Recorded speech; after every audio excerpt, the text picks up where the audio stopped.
Good evening, class. How are you? Did you review our past lesson? I'm going to give you a 100-item short quiz. Anyway, so it's the continuation of our teaching last month, wherein we discussed the BLE norms. Right? We were able to discuss five lang. Okay, who got Starbucks pagkatapos na yung building? Anyway, so we these five norms na discuss natin ay isa is well-being. Ano pa? Nakalimutan. Giving, speech, finances, and the other one is availability. Yan, ito mga norms na discuss natin. Okay, anyway, what are norms? Ano yung tinatawag nating norms? Inilocano ang tayo. I-explain ko pwede, in-translate ko pwede Ilocano hindi. It means kadawian. Anak nagiging kadawian, IBLD. Nga, magitulong na kayo, iti anyaman na ibaga tayo ket aramigan tayo. Okay, so, in other words, these are the rules that shape our behavior, our actions, right? It provides the framework of our day-to-day actions or behavior. Yeah. So, to continue, let's take the other norms. Okay. So, of course, let's start it off with the RIMA, or the biblical foundation. Okay, let's read. To live in a manner, the word of the Lord, so as to be fully pleasing, in every work bearing fruit and growing in the knowledge of God, strengthened in every power for all endurance and patience, with joy giving thanks to the Father, presently you fit to share the inheritance of the holy ones in life. Colossians 1, verses 10 to 12. Ayan. Yan ang biblical foundation natin. Okay. So, ituloy natin. So, let's start with the first one, which is on piety. Ano yung tinatawag nating piety? Inilocano is panagrugbag, pinangrespeto, reverence, iti-apo. Gusto Ilocano tayo? Yes. Okay. Pagkasalo tayo na ipakita ni panagrugbag tayo, iti-apo tayo na Jesus. Okay. So, piety is loving fulfillment of our duties as children of God to serve, praise, and worship to the Father. It is a proof that you are children is the biblical foundation for piety. As a proof, please. Wala. Okay. So, as a proof that you are children, God sent the Spirit of His Son in your hearts, crying out, Abba, Father, as our biblical foundation. So, piety is our love to Jesus, which is the basis of all true spirit. True piety and intensity rather of this love will ever be the measure of our zeal for His glory. I repeat, love to Jesus is the basis of all true piety, and the intensity of this love will ever be the measure of our zeal for His glory. Let us love Him with all our heart, and then diligent labor and consistent living will be sure to follow. This is according to Charles Spurgeon. Okay, so, as BOD members, how do we show our piety and fulfill our religious obligations? So, one is to have a personal Bible easily accessible at all times. Alam ko, meron naman tayo, diba? Okay. Now, read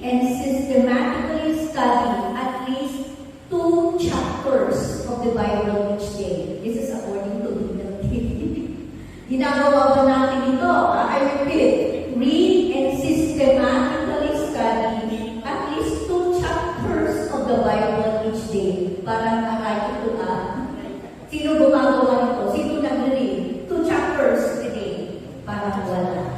Okay. Another one. Memorize at least 1 Bible verse a week. Ginagawa ba natin? Hindi rin. Aray. Okay. Another. Skip 1 full meal a week. Ginagawa ba? Do we skip 1 full meal a week? Parang hindi. Because Filipinos eat a lot. Another is strive to have a working knowledge of the social teachings of the church. Receive the sacrament of reconciliation monthly. I think ginagawa ito. O ito pa, submit to pastoral authority. Pastoral authority. Sino mga pastoral authority natin? The priests. Dito sa community, meron tayong pastoral ministry. Sinong pastoral Doc Ben, saka Doc Mirna. Yan. Be faithful in attending prayer meetings, leading word circles, word sharings, community assemblies, retreats, and recollections. Aray din. Because for me, I don't attend prayer meetings every Friday. There are times that I miss some meetings. Living word circles, word sharings, and some community assemblies. So, ilan na ang aray natin? Marami ang aray. Okay. So, anyway, let's just be faithful and committed to our obligations to the community and church. Let's strive. It's a struggle, I know. Lahat naman tayo, diba, nag-struggle. Okay, so, moving on to the next norm and working together. Ayan. Sabi ng BLD Academy, invite and enable others to share or contribute to the effective completion of the work. Yeah. So, when we say working together, it means teamwork, right? Teamwork, unity, working hand in hand. Yeah. So, teamwork, sabi nila, makes the dream work. And there's power in synergy, diba? Pag magtulong-tulungan tayo, we could attain our goals. Yan. Bakit nagsasucceed yung mga activities natin? Yung lahat ng mga encounters? Because we all work together. May teamwork tayo. Diba? Okay. And according to Helen Keller, alone, we can do so little. Together, we can do so much. Yeah. And God loves us working together. Loves to see us working together, serving Him in His vineyard. Masayang-masayang Panginoon pag nag-work tayong lahat, serving in His vineyard. Okay. And in Psalm 133 verse 1 it says, how good and pleasant it is when God's people live together in unity. So, how do we attain teamwork in the, how do we show teamwork in the community?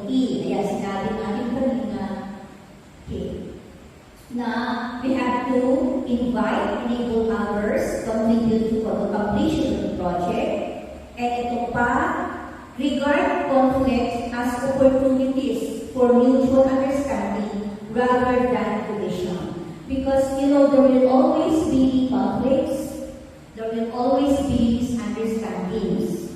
Why? Because the members like us have different backgrounds. We have different orientations. We have different levels of spiritual maturity. Handa yung magpapala to spiritual maturity, to orientation. So, we expect in any organization, there will always be conflicts. There will always be clashes. Okay, yeah. So, because God has given us different talents to advance His kingdom. Anong gagawin natin pag may mga conflict, pag may mga misunderstandings? You know, pag may trabaho, may isa na overzealous sa ginagawa niya, meron naman isa na very passive. But that we have to understand, right? Better to be be overzealous than being indifferent, than being passive. Di ba? Na may mayat aging lalainan. Na adot mo para na. Even to the point of encroaching or stepping on the shoes to others. Mayat na ta, better than awalti, may tulong na nakunada. Di ba? So we have to understand if ever na the members na kasta. Because that happens. Okay. And because BLD is an imperfect community. Because we are imperfect. The members are imperfect. Yeah. So, let's try to work together with heart and soul, with love, all for the glory of God. Yeah. So, yan sinasabi ko kanina yun na. Next, the third word is on decision making. Right. So, let us read. Seek relevant information, clarify facts, and understand perceptions before making judgments or taking action. Ayan. Mag-verify muna, mag-gather muna ng mga information, na facts, bago tayo magbigay ng decision. Alright. So, do norms influence our decisions? Yes, very much. Right. And in Proverbs 3 verse 5, it says, Trust in the Lord with all your heart and lean not on your own understanding. Right. You know, there are some decisions that are easy and decisions that necessitate us to seek God's wisdom. Okay. So, you know, every day we make personal decisions.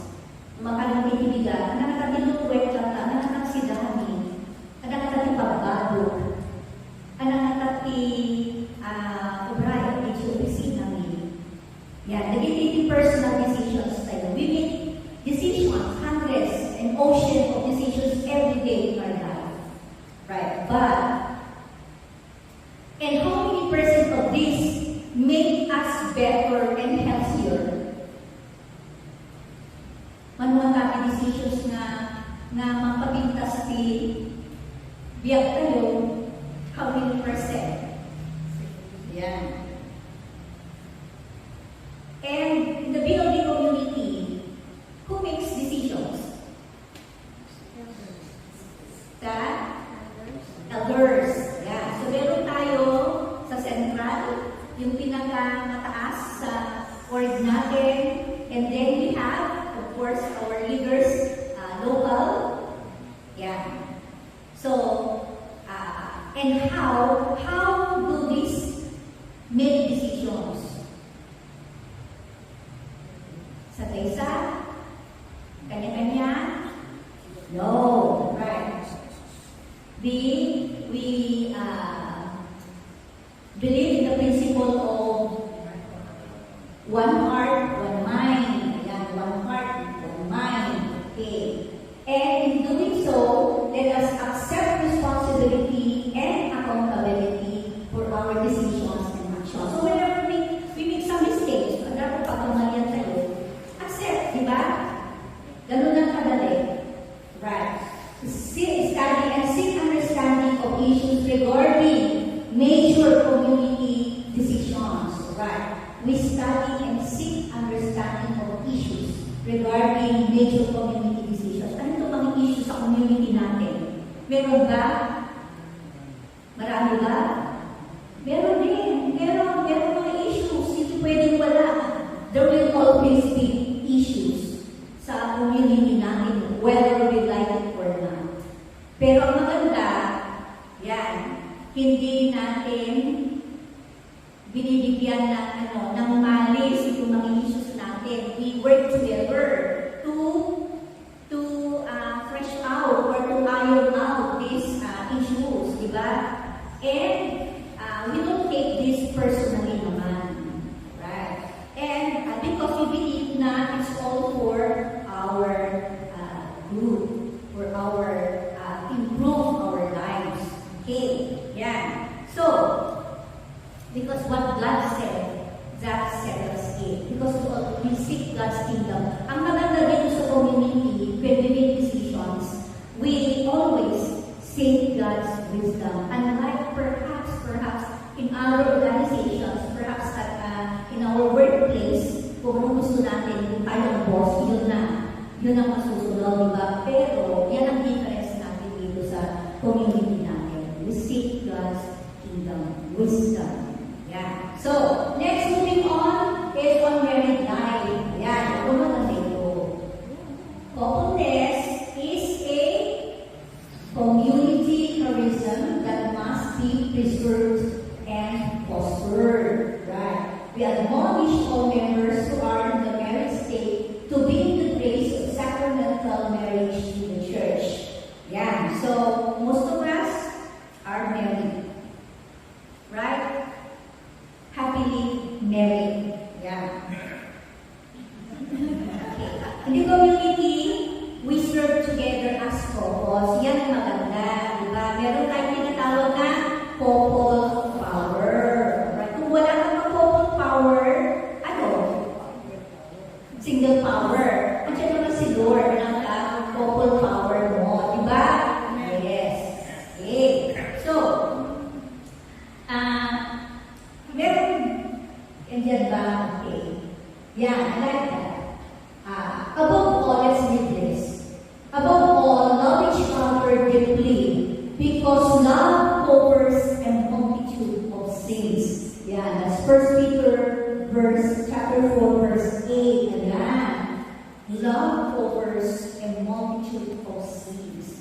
Why? Because love is blind, which lovers cannot see. You believe in that?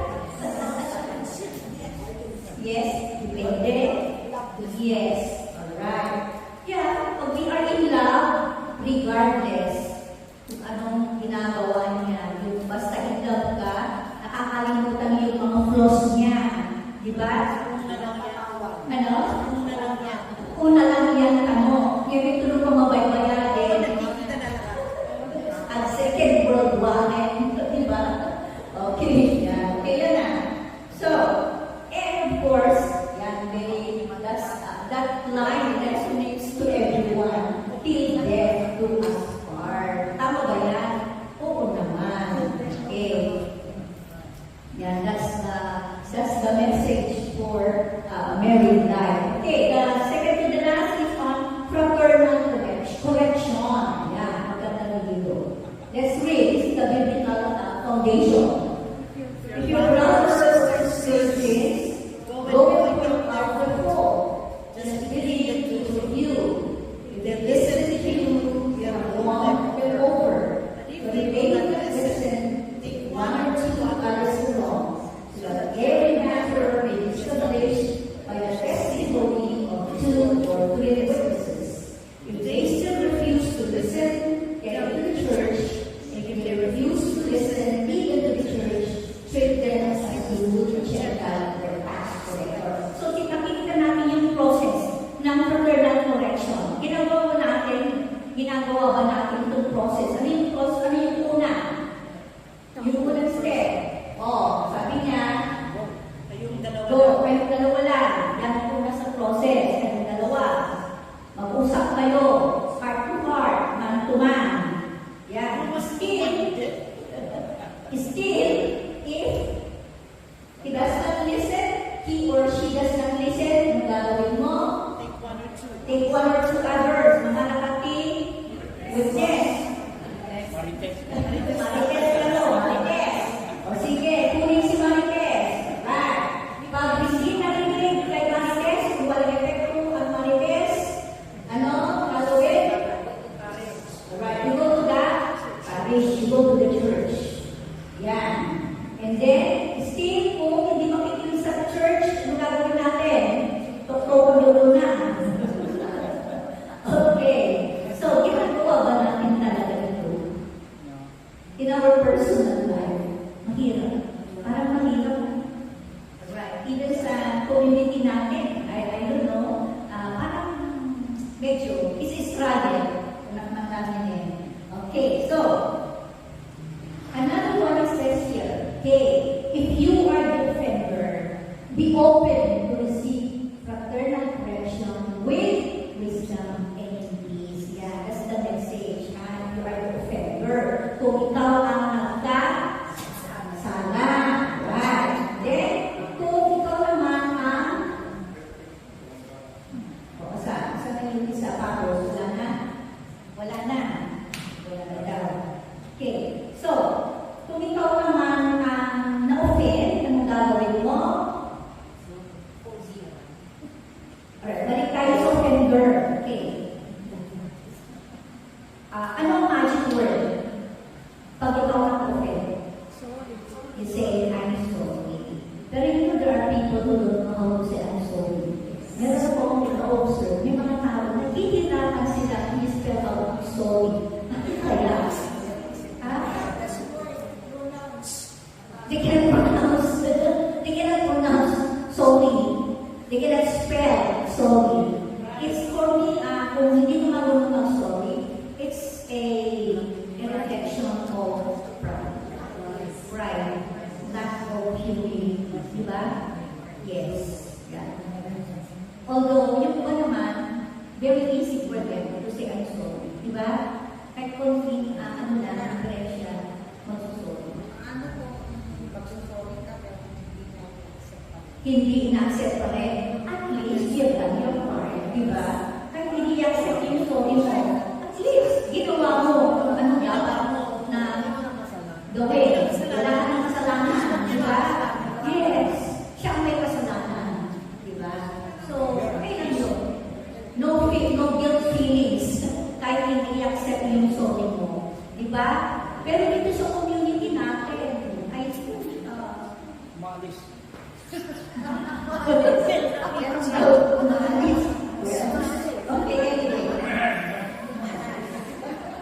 so, meron pa akong nabasa, sabi niya, if you are the aggrieved, express your sentiments the Christian way. The Christian way. Ano yung Christian way? If you are the aggrieved. Usapin, this offender, diba? Usapin ko, part to part.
household of faith?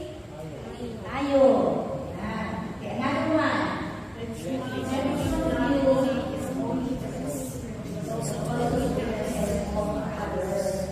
This is the meaning of caring. Okay, so let us be kind to each other. Let us be sympathetic, forgiving each other. Okay. Now, how do you show your care to your family, loved ones, and friends? Alam niyo ba na the Philippines is the text capital of the world? It's the text capital of the world. Kung yung bingabatit, text sa cellphone na, hindi foreigners, mas daw na ito kung mabatit o bing text na text. Diba? Well, magkapapanan tayo mabalaan. Kaya dahil ito rin, naglugan ako. Text. Nangyayang sumamutan. Text. Nadaw akong pinasa. Text. Naglugan ako ng tricycle. Text. Ada sa akin iba na yun. Text. Ada ako. Okay. So, text capital. Meaning. Anong gagawin natin? That's, people are just a text away. So, why don't we say, kumusta? Just the magic word, kumusta. Naglalo na kita katagwa tayo na kagayon tayo na sa bugagit na, hindi kinabayan na marumumay, di ba? They're just text away. So, let's form the habit of texting them. Anyway, nakakamit low. Alright. And they would feel happy. Naglalo na masakit na. Just say, they would be happy. Nuda tayo kagsakit, kumusta ka tayo, na feeling tayo. Di ba happy? Yes, lalo na ito, ma-depress tayo, masakit tayo, ang test kung kumusta ka. It would boost our spirit na punanda. Okay, so, let us, according to Max Lucado, God never said that the journey would be easy, but He did that the arrival would be worthwhile.